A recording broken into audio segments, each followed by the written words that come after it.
当に久々の動画のアップです。今日は、ようやく買いましたこのダイソンの、ハンディタイプの掃除機。これをかけると、どうなるか。そしてその問題の解決方法、ちょっと紹介したいと思います。じゃあ行きましょう。よし、はい。取り出しました。そうすると、飛び出します。いつもこんな感じです。でも気にせず掃除機をかけます。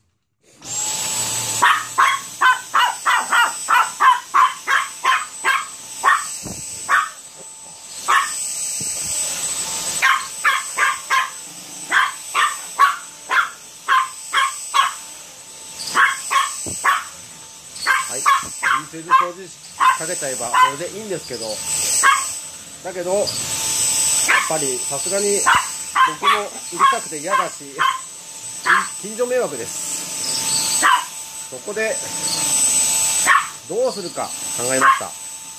ちょっと一回止めます。はい、止めますね。はい、どうするか。じゃあ行きます。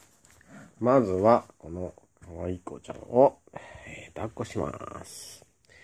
はい。はい。はい、抱っこしました。はい、この状態で、そして掃除機をかけます。そうすると、あれあれ、なんとさっきまでワンワン吠えてたワンちゃんが全く吠えません。なんと不思議なんでしょう。この方法を見つけてからは、ちょっと大変ですけど、右手で掃除機、左手でワンちゃんを抱えながら、掃除をしているという、今日この頃です。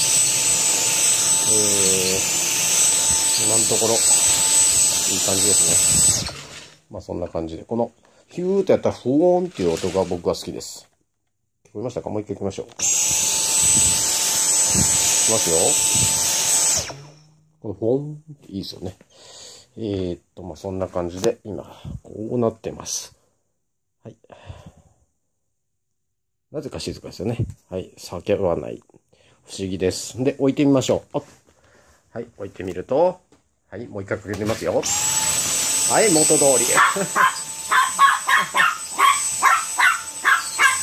ほんと不思議ですね。はい。掃除機が嫌いな我が家のワンちゃんシュシュでした。